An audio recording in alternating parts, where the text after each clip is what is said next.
Assalamualaikum warahmatullahi wabarakatuh. Salam dan bahagia Bapak dan Ibu guru penggerak. Di sini saya akan memaparkan aksi nyata modul 1.4 yaitu budaya positif. Dengan saya Sumi Juwaria, calon guru penggerak angkatan 9 dari SMP Negeri 1 Darangdan, Kabupaten Purwakarta. Dengan dibersamai oleh fasilitator Ibu Neng Mardiana SPD dan pengajar praktik Bapak Raden Muhammad Ilyas SPDI MPD. Berikut adalah rancangan diseminasi budaya positif di SMP Negeri 1 Darangdan.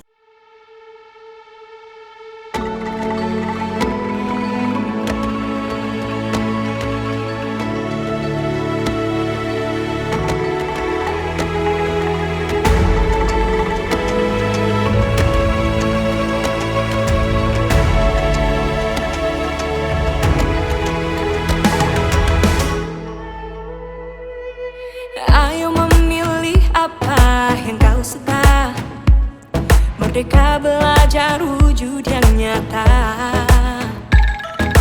Raih mimpimu juga cita-cita, generasi emas Indonesia. Profil pelajar Pancasila tanamkan di dalam dada. Profil pelajar Pancasila, cerdas berkarakter itu kita.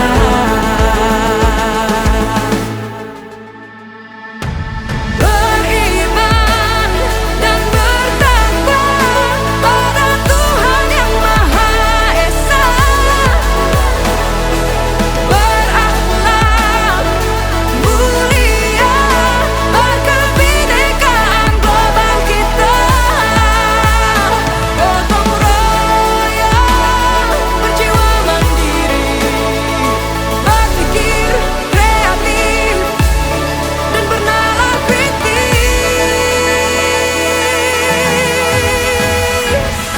Perbedaan bukan suatu halangan untuk kita saling bergandeng tangan.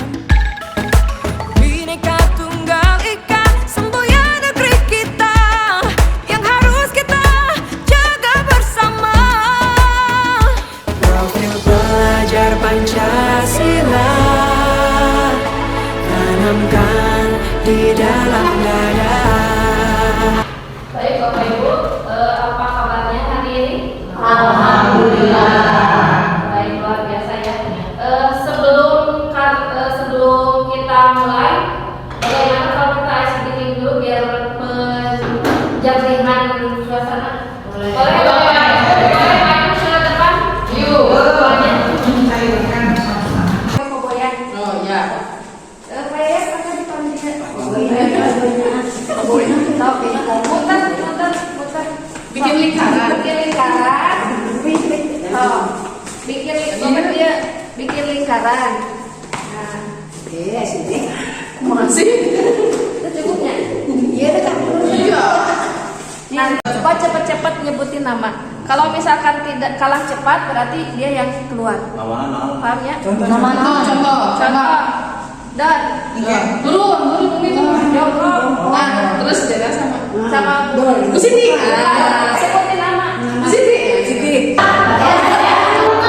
Koboi mencari mangsa. Jadi koboi mencari mangsa.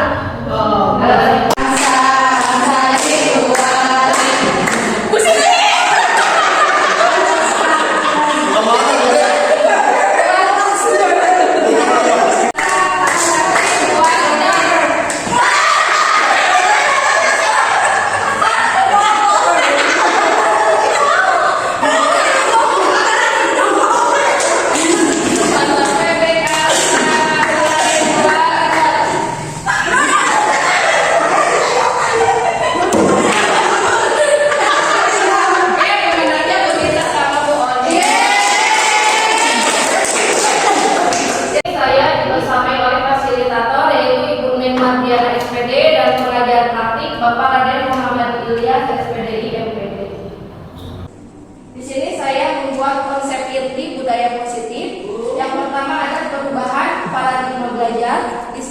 positif, kemudian motivasi perilaku manusia, kebutuhan dasar, posisi kontrol, restitusi, keyakinan kelas, dan segitiga restitusi.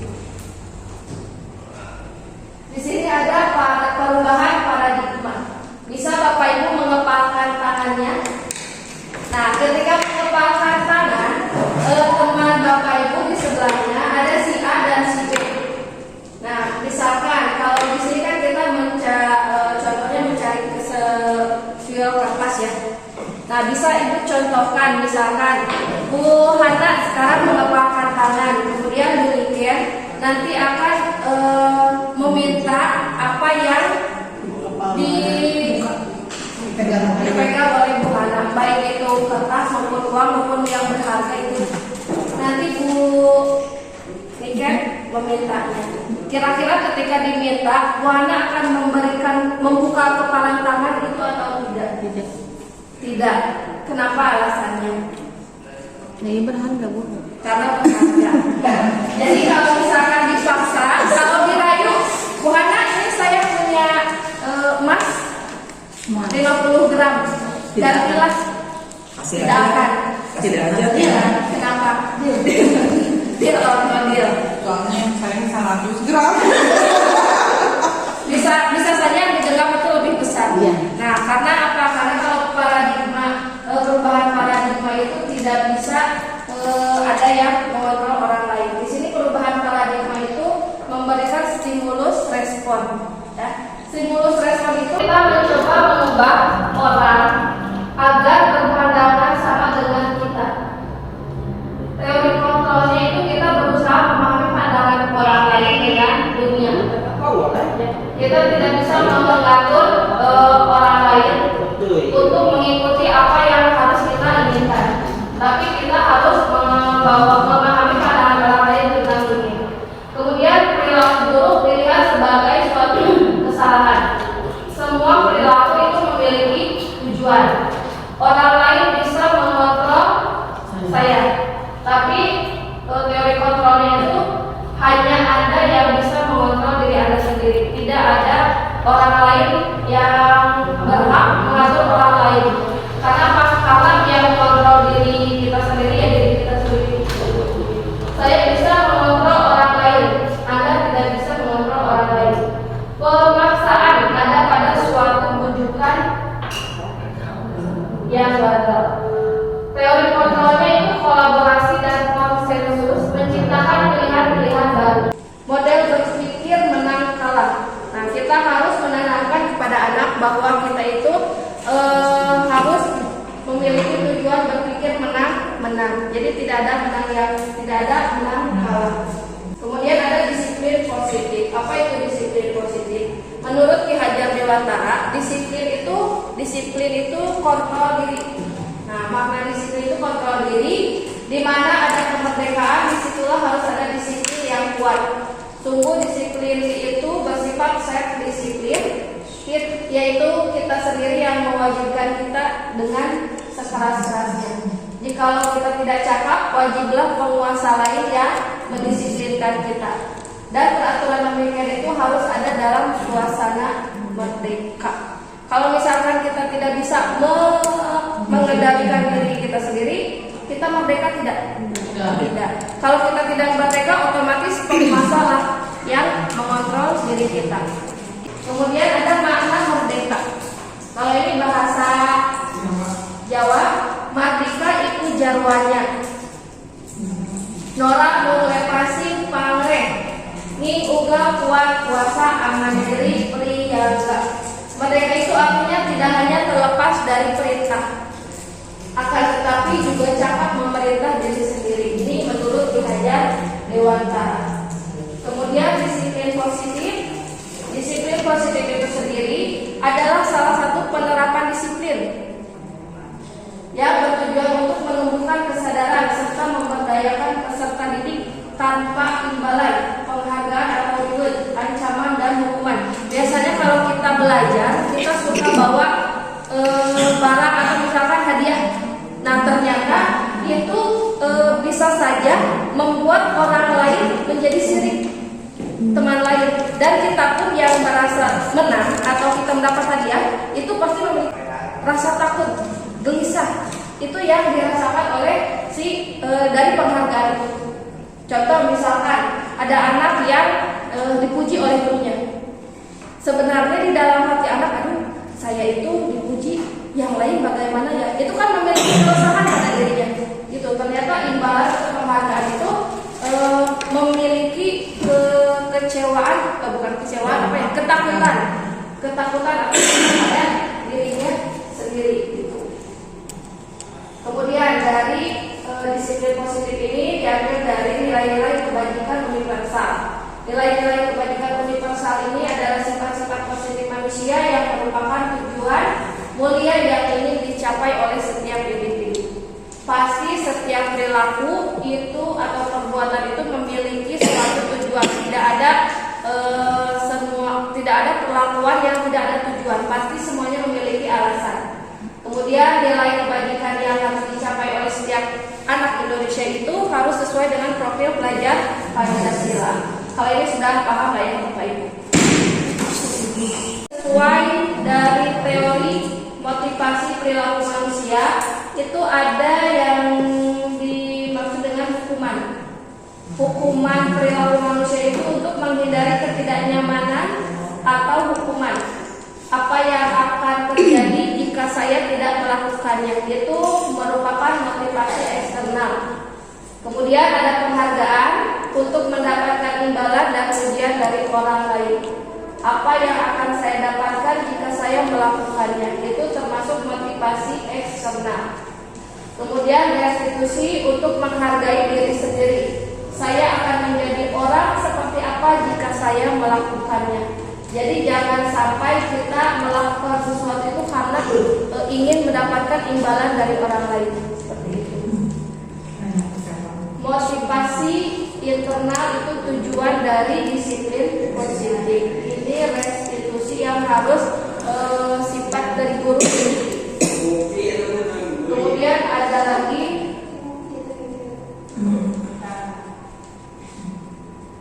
kebutuhan dasar.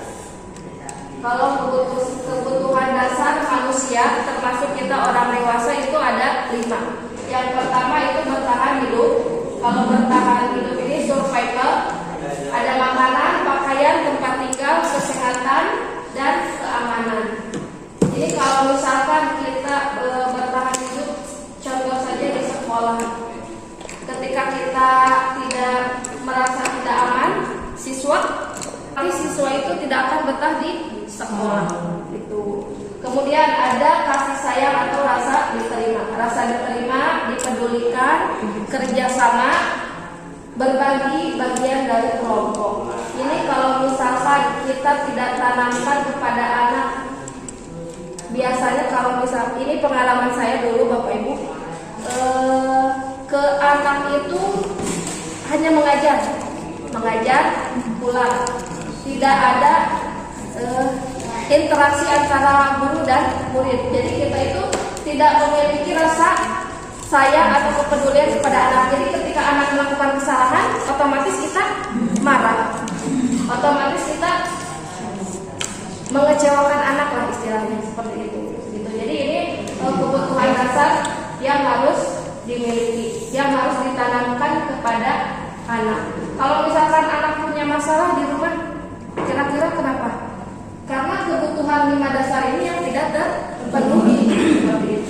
Kemudian ada kekuasaan. Biasanya orang yang kebutuhan dasar yang kurang kekuasaan itu biasanya untuk mempertahankan harga dirinya, keinginan untuk dilanggar, kemudian ingin diakui. Kebebasan, harus memiliki pilihan, mandiri, mengandalkan kemampuan dan selalu mencoba hal yang baru. Kemudian ada kesenangan. Ini biasanya di anak jenjang SD atau SMP, biasanya anak itu masih senang bermain, antusias, tertawa. Mereka membutuhkan kesenangan setiap hari di dalam pembelajaran, gitu, di dalam kelasnya. Ketika siswa kita tidak memiliki kebutuhan dasar ini, kita sebagai guru, jika anak ada pelanggaran keyakinan atau peraturan, apa yang akan kita lakukan? Apakah kita memberikan hukuman atau konsekuensi? Konsekuensi. Apa perbedaan hukuman dan konsekuensi? Kemudian ada juga restitusi. Apa itu restitusi? Kita lihat dulu di sini, saya punya soal. Nah, tindakan dari guru mencatat 100 kali dalam buku kalimat saya tidak akan terlambat lagi karena terlambat ke sekolah. Hukuman. Konsekuensi? Hukuman. Lari mengelilingi lapangan. Hukuman. Murid diminta untuk push up 15 kali. Hukuman. Menggantikan kertas tugas teman yang konsekuensi. Membersihkan tumpahan air di meja tulis. Murid disuruh untuk mengenakan sepatu sehari di sekolah. Lari mengelilingi lapangan basket 2 kali karena terlambat 10 menit. Konsekuensi hukuman. Kita lihat jawabannya ya. Nah, ini jawabannya sudah benar ya. Berarti Bapak Ibu sudah hebat ya, sudah melakukan disiplin positif di sekolah. Nah, kita lihat hukuman, konsekuensi dan restitusi. Hukuman itu adalah identitas gagal, sedangkan konsekuensi dan restitusi merupakan identitas sukses. Disiplin dalam bentuk konsekuensi dan disiplin dalam bentuk restitusi. Kalau hukuman itu tidak terencana, biasanya secara tiba-tiba. Contoh, kalau misalkan ada anak yang terlambat ke kelas, nah biasanya kita langsung menghukum lari keliling lapangan dua keliling di lapang basket, biasanya seperti itu. Kalau tidak ada anak yang tidak mengerjakan tugas, sudah kamu kerjakan lagi ini, tunggu di luar. Nah, sebenarnya itu tidak boleh. Ketika anak yang lain mendapatkan pembelajaran kepada kita memberikan pembelajaran kepada yang lain, tapi yang sisanya yang tadi tidak mengerjakan tugas disuruh keluar, itu sebenarnya tidak boleh. Jadi anak tidak mendapatkan hak yang sama. Tidak mendapatkan hak, harusnya mendapatkan hak yang sama gitu. Jadi jangan sampai anak disuruh keluar. Di luar pun mereka tidak belajar, malah bermain. Itu yang tidak boleh ya. Kemudian tidak nyaman bagi murid untuk jangka yang panjang. Lalu murid tidak tahu apa yang akan terjadi. Sistem tidak akan berjalan jika murid itu tidak takut kepada gurunya. Seperti itu. Kalau konsekuensi terencana atau disepakati sesuai dengan keyakinan. Tidak nyaman bagi murid dalam jangka pendek. Kalau ini masih ada jangka pendeknya, jadi masih ada rasa takut kepada diri anak. Dibuat oleh guru dan murid. Biasanya konsekuensi ini melalui keyakinan kelas atau keyakinan sekolah. Tidak ada peraturan ya Bapak Ibu, harusnya tidak ada peraturan, tapi harusnya adanya keyakinan kelas dan keyakinan sekolah. Kalau restitusi, proses menciptakan bagi murid untuk memperbaiki kesalahan, bukan untuk menyalahkan murid ataupun murid menyalahkan guru, tidak. Tapi di sini harus ada proses kolaborasi yang mengajarkan murid untuk mencari solusi sendiri. Bukan murid bertanya kepada gurunya, "Bu, saya punya masalah, Bu cariin solusi." Kita yang menyelesaikan, tidak. Tapi harusnya dengan restitusi ini kita harus membawa anak agar anak itu bisa memperbaiki solusinya atau masalahnya sendiri. Seperti itu. Nah, ini ada restitusi menurut si Gosen. Restitusi adalah proses menciptakan kondisi bagi murid untuk memperbaiki kesalahan mereka sehingga mereka bisa kembali pada kelompok mereka dengan karakter yang lebih kuat. Jadi intinya ketika kita memberikan pembelajaran ataupun nasihat itu harus balik lagi kepada karakter. Harus membentuk karakter budaya positif pada diri anak. Seperti itu. Ada lagi ciri-ciri restitusi. Kalau ciri-ciri restitusi itu bukan untuk menebus kesalahan, namun untuk belajar dari kesalahan. Restitusi ini fokus pada tindakan yang bersifat motivasi internal, bukan motivasi eksternal. Artinya kalau internal itu harus benar-benar dia sendiri yang ingin berubah, diri dia sendiri yang ingin belajar lebih baik lagi dari kesalahan yang sudah dilakukan, bukan dari orang lain. Gitu. Restitusi menuntut untuk melihat ke dalam diri. Restitusi ini tawaran, bukan paksaan. Kamu itu harus berubah besok. Awas kalau besok tidak berubah. Bukan seperti itu cara restitusi yang kita lakukan, tapi harus ada tawaran. Kira-kira bagaimana kalau misalkan besok kamu tidak terlambat sekolah lagi? Bisa tidak? Itu yang harus ditawarkan kepada anak. Kemudian restitusi memperbaiki hubungan dan memperkuatnya. Jadi untuk lebih, kalau cara kita itu lebih kuat ke mentalnya gitu ya. Jadi harus memperkuat hubungan antara murid dan gurunya, kemudian memperkuat mental dan kondisi siswa itu agar tidak tertekan. Gitu. Jangan sampai restitusi itu membuat anak kita setiap hari tertekan karena selalu kita marahi. Seperti itu. Kemudian restitusi fokus pada karakternya. Nah, ini bukan tindakannya. Ada lagi posisi kontrol restitusi. Nah, di sini ada 5 posisi kontrol. Yang pertama, membuat merasa bersalah. Kedua, pemupuk. Ketiga, pemantau. Keempat, ini teman. Yang terakhir ini ada manajer. Kita lihat dulu yang video.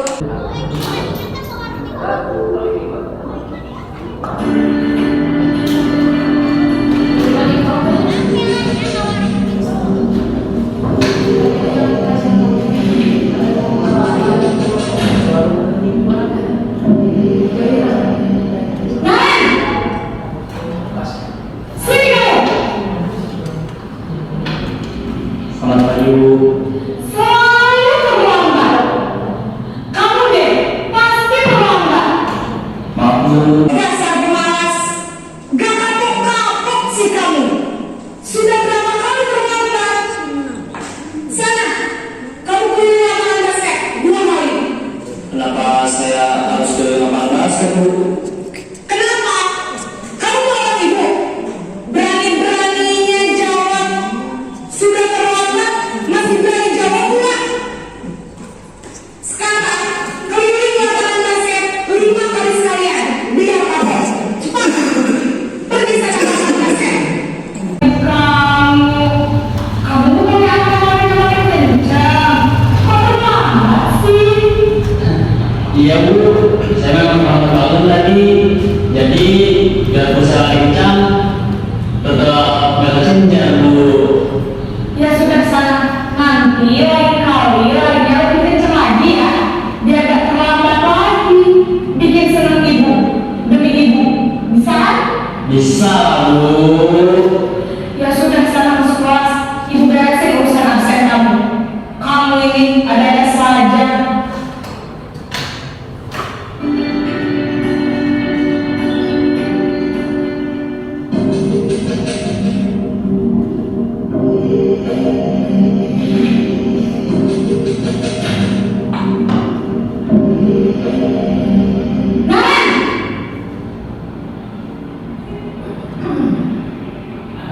Selamat pagi, Bu.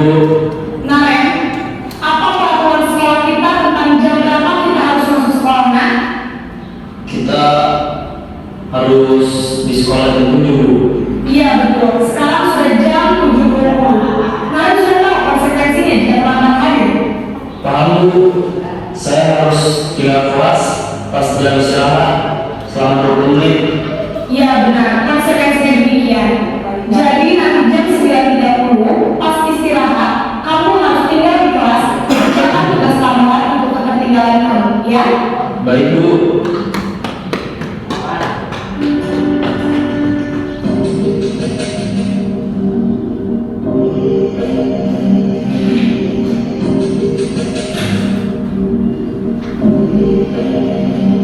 Nah,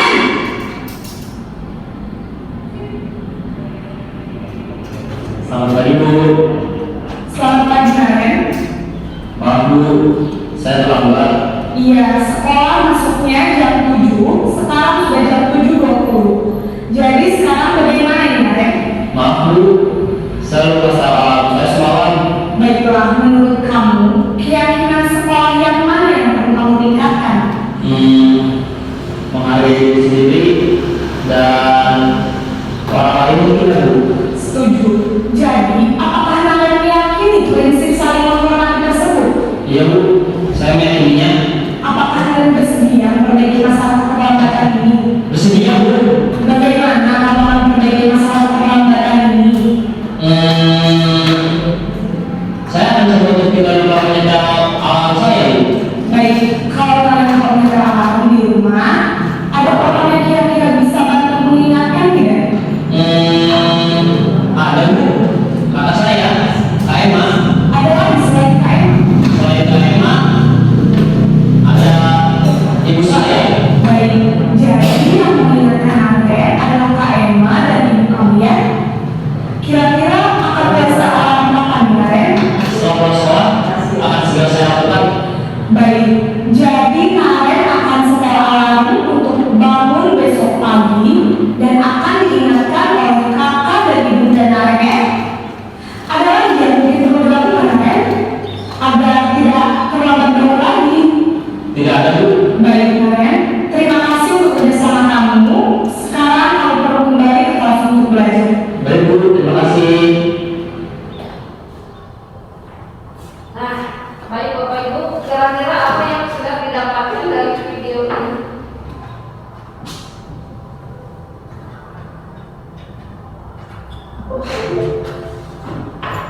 Kira-kira posisi kontrol mana yang sudah Bapak Ibu lakukan di sekolah? Nomor 1 mana? Nomor 1 Masih. nomor 1 Masih nomor 1 ini. masih nomor 1. Jangan lupa. Kalau misalkan posisi kontrol yang ideal untuk guru sebagai manajer. Nah, posisi kontrol manajer ini guru harus melakukan kerjasama dengan murid, memberikan tanggung jawab atas perilaku mereka, serta mendukung murid dalam menemukan solusi atas permasalahannya sendiri. Itu posisi kontrol yang ideal.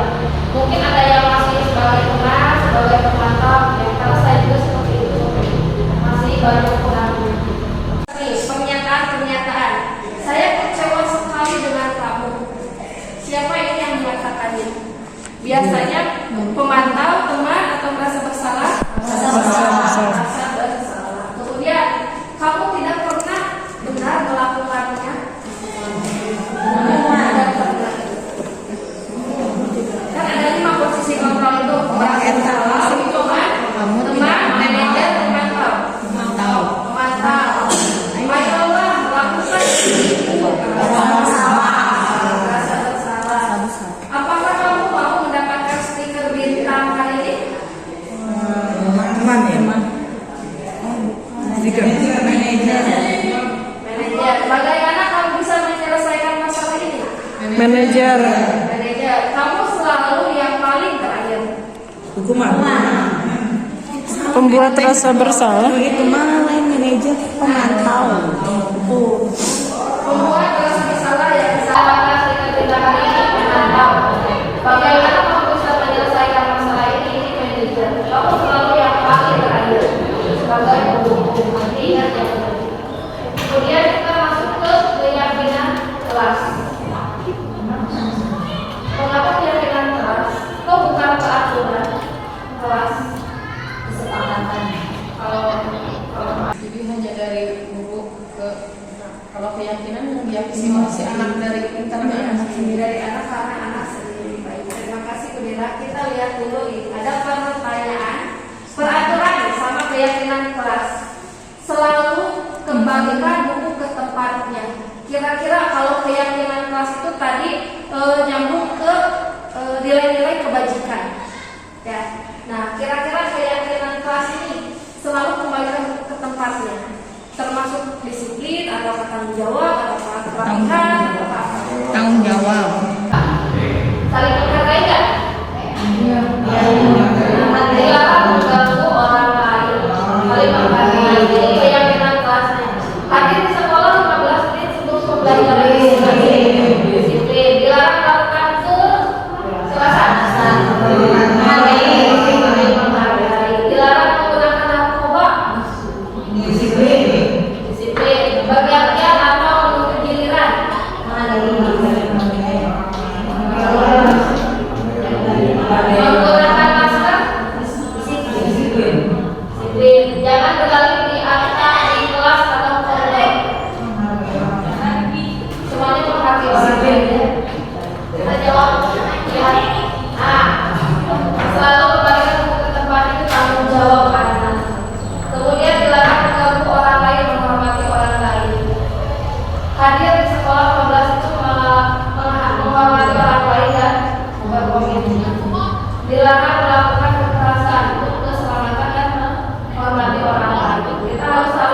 Itu dilarang menggunakan narkoba. Bergantian atau menunggu giliran, bersabar, menghormati orang lain, menggunakan masker itu kesehatan dan keselamatan. Jangan berlari di kelas atau koridor itu keselamatan dan keamanan bagi anak. Nah, jadi apa itu keyakinan kelas? Apa itu? Keyakinan kelas adalah metode untuk menimbulkan kembali disiplin positif yang disadari oleh motivasi dalam diri. Kalau misalkan kita tidak meyakini, apalagi kita tidak membuat keyakinan kelas, kira-kira anak setiap jam terakhir akan ada terus tidak? Saya tidak akan ada. Kalau misalkan kita membuat keyakinan kelas, otomatis si anak itu akan menaati peraturan-peraturan yang ada di minimal kita mendisiplinkan anak itu untuk kelas kita sendiri dulu lagi.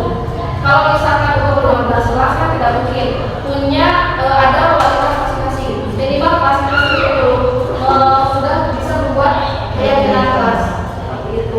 Agar apa? Agar tidak anak ini melanggar peraturan wali kelasnya tidak ada. Sama wali kelas lain kan itu tidak mungkin karena kita punya kelas sendiri. Nah, pembentukan keyakinan ini kelas ini bersifat abstrak. Sedikit saja agar kemudian mudah diingat, minimal ya 10. Nah, 12. Tidak usah banyak-banyak. Berupa pernyataan universal. Tadi nilai universalnya itu apa? Gotong royong, kemudian kerjasama, keselamatan, kesehatan. Nah, itu dibuat dalam pernyataan yang positif. Kalau tadi kan ada kalimat yang dilarang melakukan kekerasan. Jadi termasuknya peraturan. Kalau keyakinan kelas itu berarti apa kira-kira? Diharapkan Dilarang melakukan kekerasan. untuk saya melakukan Keyakinan kelasnya adalah menghormati orang lain. Dilarang melakukan kekerasan. Ini kalau keyakinan kelas itu menghindari kata-kata yang negatif, harus berupa kata-kata yang positif. Contoh yang sederhana saja, dilarang mengganggu orang lain. Berarti saling menghargai orang lain. Itu selalu kembalikan ke tempatnya, menyimpan barang ke tempat semula. Keyakinan kelas.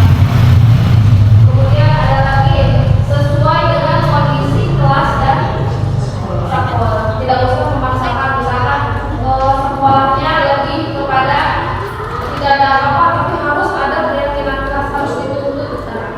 Tidak seperti itu, harus disesuaikan dengan kondisi kelas. Dibuat dalam pernyataan positif seperti itu. Kemudian ada segitiga restitusi. Kalau segitiga restitusi, nah ini yang kita praktekkan di dalam kelas. Segitiga restitusi itu yang tadi guru yang berperan sebagai manajer dapat menyelesaikan masalahnya dengan penerapan segitiga restitusi, yaitu metode penyelesaian masalah dengan berperan dengan proses dialog, di mana guru sendiri yang menyelesaikan solusi dari permasalahannya. Begitu. Jadi segitiga restitusi itu yang pertama harus menstabilkan identitas. Yang kedua, validasi apa yang salah. Yang ketiga, menanyakan keyakinan kelas.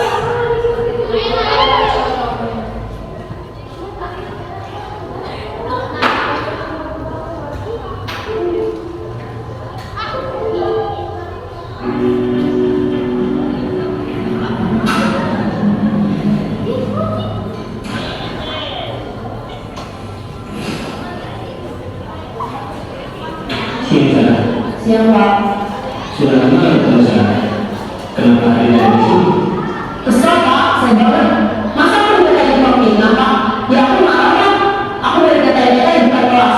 Saya banget. Oh begitu. Ya pasti kamu marah dan kesal. Bapak juga akan marah apabila adanya mempertahankan agama itu sesuatu yang penting buat kamu. Beruntung kamu tidak memiliki kata lagi, hanya mengbentak-bentak. Iya Pak. Untung saya langsung bersabar dan hanya meminta saja. Sudah begitu sekarang Pak. Tapi kamu memilih untuk tetap bertahan dan bersabar. Kamu memilih untuk tidak berbuat lebih parah lagi, bukan? Iya. Nah, sekarang coba kita lihat lagi. Tindakan kamu yang mengatakan kelas. Tindakan kamu itu kira-kira sesuai dengan keyakinan kelas atau prinsip kamu tidak? Enggak, Pak. Capek, Pak, jadi pengaruh. Jadi keyakinan atau prinsip mana yang sesuai dengan keinginan kamu? Ya, saya sebenarnya sangat menghargai orang lain. Mungkin saat itu saya menjadi emosi, jadi tidak membuat saya itu. Kamu yakin tidak? Menghargai orang lain itu penting buat kamu. Yakin kan, Pak? Iya, setuju. Kita harus saling menghargai. Namun ada juga keyakinan yang kita sepakati yang perlu kita jagakan apabila kita sedang menghargai. Ya, saya bisa berproaktif, mengajukan diri sendiri. Saya bisa jadi lebih bersabar, mengambil waktu juga untuk berpikir mau apa selanjutnya. Kira-kira kamu bersedia memperbaiki masalah ini tidak? Bersedia, Pak? Kalau kamu memperbaiki masalah ini, kamu akan menjadi seperti apa? Saya akan menjadi orang yang bertanggung jawab kali ya, Pak? Dan senantiasa proaktif. Iya, menurut kamu bagaimana rasanya menjadi orang seperti itu? Ya nyaman lah, bangga bisa bersabar dan menahan diri. Baiklah kalau begitu. Yuk kita pikirkan bagaimana memperbaiki masalah ini.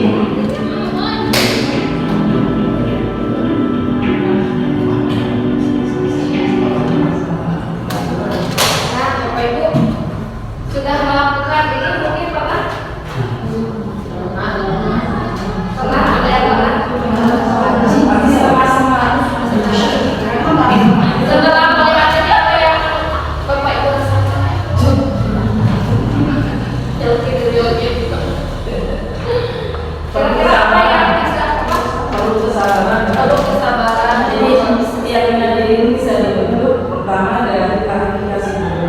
Ya, Kemudian baru nilai-nilai baru bisa ditanamkan di situ kan. ya, Dan dengan itu kita bisa sepakatan. ya. Jadi Jadi kesepakatan itu berasal dari siswa satu itu. Jadi identifikasi dulu, kemudian validasi kesalahan, baru menanyakan keyakinan. Kalau kita tidak Langsung jas. nah, kira-kira kedepannya Bapak Ibu, apa yang akan dilakukan? Hal baru apa yang mengubah paradigma saya yang saya dapatkan?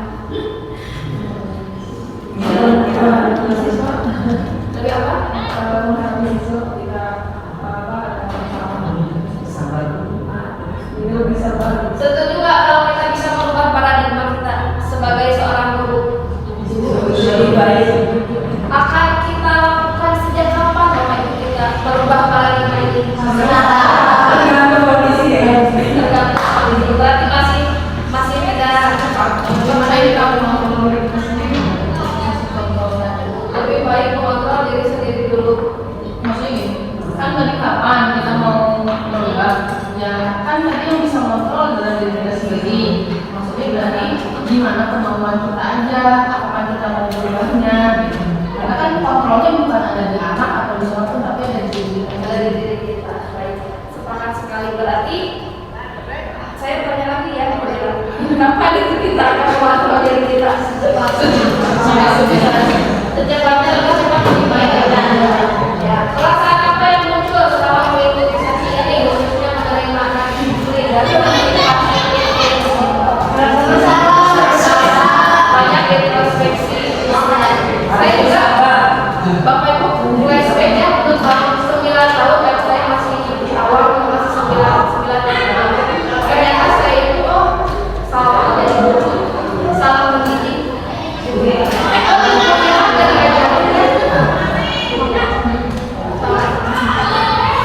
Jadi banyak manfaatnya Bapak Ibu. Yuk kita cek back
sehingga guru mampu merefleksikan dirinya dalam posisi kontrol sebagai akun manajer. Saya menuntut murid-muridnya menjadi insan yang mandiri, mereka dan bertanggung jawab. Satu hal yang selalu saya ingat Bapak Ibu, menjadi guru itu menuntut, bukan menuntut. Ya, harus menuntut, bukan menuntut. Tugas hari ini harus beres, gak mau tahu, harus selesai. Tidak menuntut tapi menuntut. Seperti itu ya. Nah, terima kasih Bapak Ibu atas perhatiannya. Sekian yang dapat saya sampaikan. Mohon maaf apabila ada kata-kata yang kurang berkenan.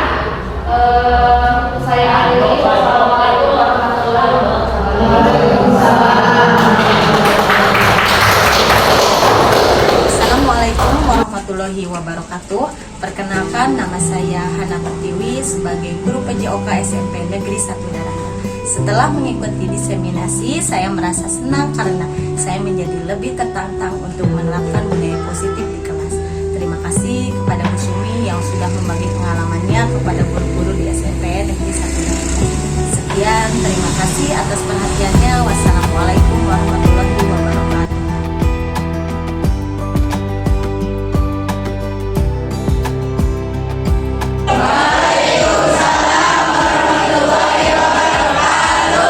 Apa kabarnya hari ini? Baik ya. Hari ini kita akan membuat keyakinan.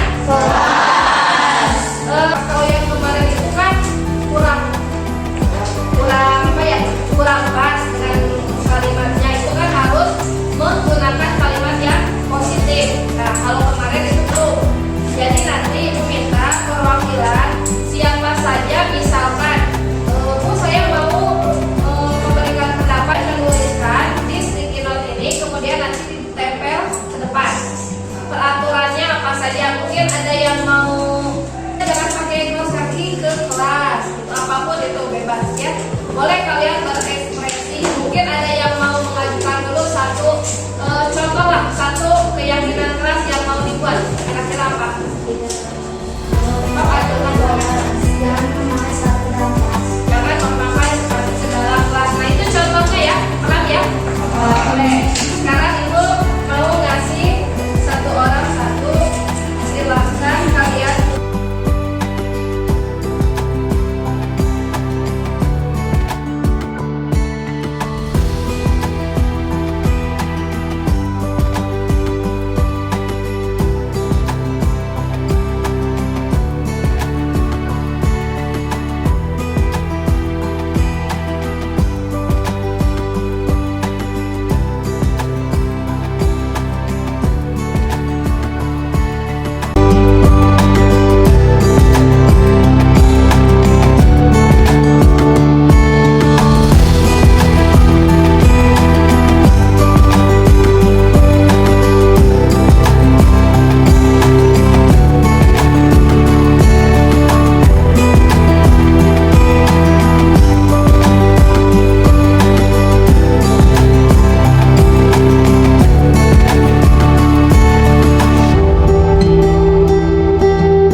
sepatu di kolong meja itu kedisiplinan.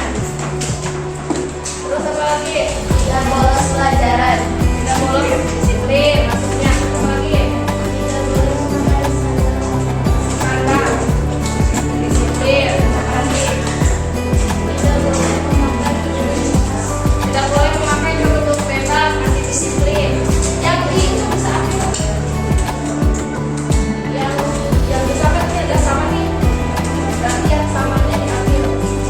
Nanti di eliminasi.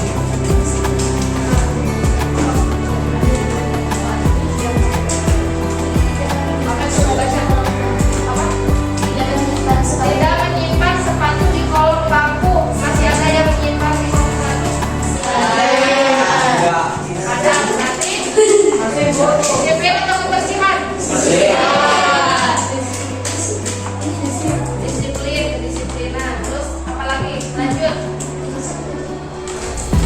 Tidak boleh kabur saat belajar. Tidak boleh kabur jam pelajaran. Maksudnya kemana? Disiplin atau disiplin? Tanggung jawab kan? Tanggung jawab. Tanggung jawab pribadi boleh. Tanggung jawab jangan disupport. Apa lagi? Jangan keluar saat jam pelajaran kecuali ada keperluan penting. Jangan keluar di jam pelajaran kecuali ada keperluan penting. Ini bagus. Ini maksudnya disiplin atau tanggung jawab? Tanggung jawab. Tanggung jawab disiplin. Disiplin ya maksudnya. Jangan memakai sepatu dalam udah sama. Apa lagi? Tidak boleh bolos. Tidak boleh bolos di jam pelajaran bagi kabur. Disiplin. Apa lagi? Setiap anggota yang tiket harus ikut saat saling bekerja sama. Jangan ada yang diam kabur.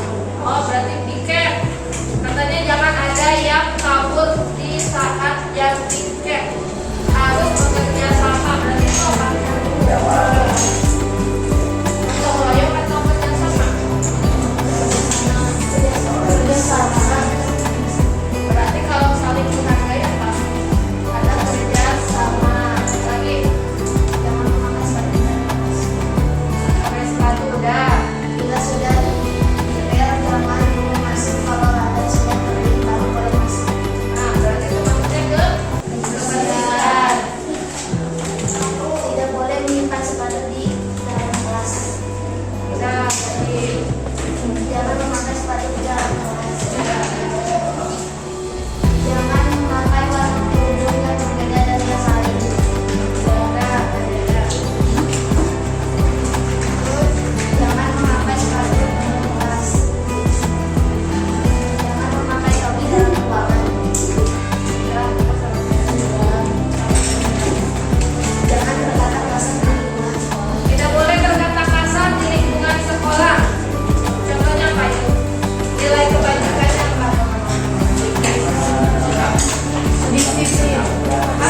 Sikap betul. Ini maksudnya ke sikap kita ya. Apalagi harus memakai pakaian sesuai jadwal. Sesuai jadwal maksudnya ke disiplin. Apalagi jangan ada sampah plastik di dalam kelas. Jangan ada sampah plastik di dalam kelas. Kebersihan. Terus tidak boleh tidur di kelas saat jam pelajaran. Tidak boleh tidur di kelas. Tadi ada nggak? Jangan memakai sepatu. Tidak mengikuti pembelajaran di dalam kelas. Jangan memakai jangan memakai kaos kaki di dalam kelas. Tidak boleh membawa alat kosmetik. Tidak boleh membawa kosmetik.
berbicara, tadi kata dia apa? Berbicara lembutlah kepada siapapun yang betul. Ini berarti kita tidak boleh berkata kasar. Apalagi ini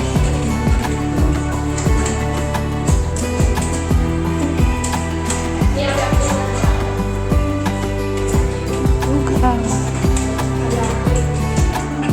tidak boleh memakai jaket. Jangan keluar saat jam pelajaran kecuali ada keperluan tertentu. Ya. Jangan keluar saat jam pelajaran. Sepakatannya apa? Meminta izin boleh. Meminta izin saat makan keluar. Bagus, sudah makan sudah jelas. Kita harus minta izin dulu saat akan keluar, mau ke toilet ataupun ke ruang piket atau ke perpustakaan. Itu ya. Ada lagi, tidak boleh kabur saat jam pelajaran terakhir betul. Satu lagi, tidak boleh kabur saat jam pelajaran terakhir. Kabur kene tara? Masih ada yang kabur? Masih ada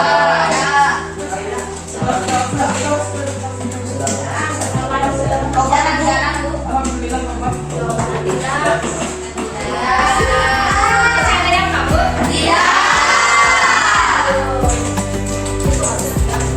Tidak boleh kabur saat jam pelajaran terakhir karena waktunya luangkan. Waktunya selalu hadir di setiap jam pelajaran. Begitu?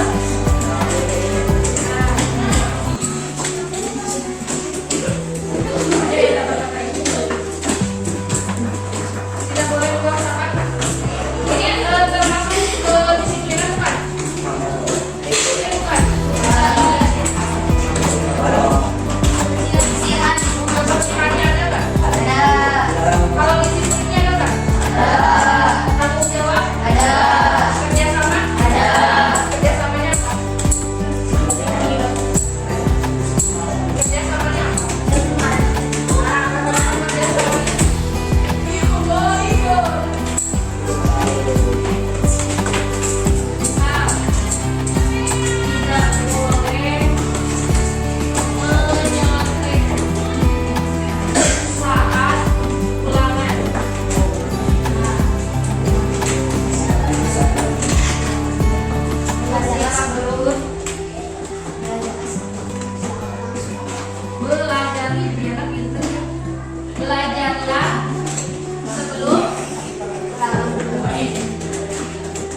Belajarlah sebelum ulangan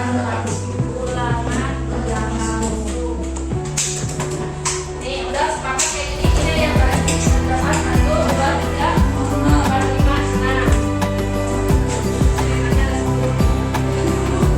udah ini ada yang mau ditambahkan lagi nggak? Ada, ini udah disepakati. Nanti gua akan tambahkan yang kemarin yang kemarin yang udah itu tetap masukkan, tapi yang ini nanti gua tambahkan lagi. Kita diskusi.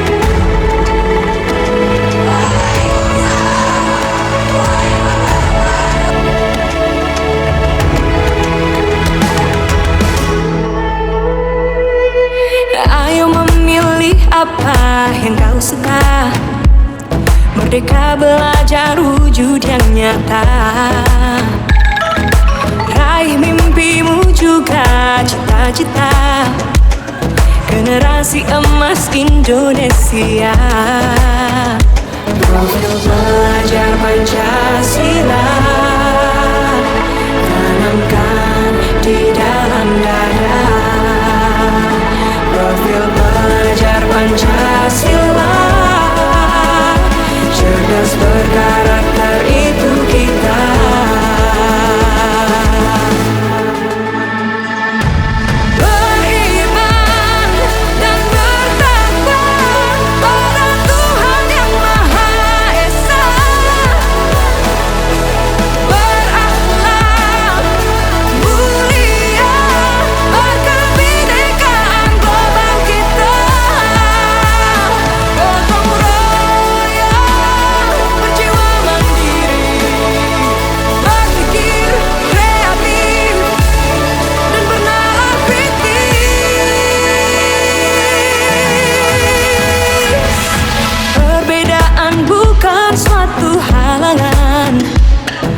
untuk kita saling bergandeng tangan. Bhinneka Tunggal Ika, semboyan negeri kita.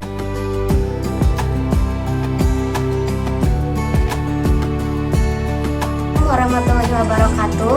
Perkenalkan, nama saya Diana, kelas 8C, siswi SMP 1 Darangdan. Setelah membuat keyakinan kelas kemarin, perasaan saya sangat senang karena dengan keyakinan kelas ini, semua siswa 8C merubah sikap menjadi lebih baik dari hari sebelumnya. Sekian yang dapat saya sampaikan. Wassalamualaikum warahmatullahi wabarakatuh. Beriman dan bertakwa pada Tuhan yang Maha Esa, berakhlak mulia, berkebinekaan global kita, gotong royong, berjiwa mandiri, berpikir kreatif dan bernalar kritis. Perbedaan bukan suatu halangan untuk kita saling bergandeng tangan.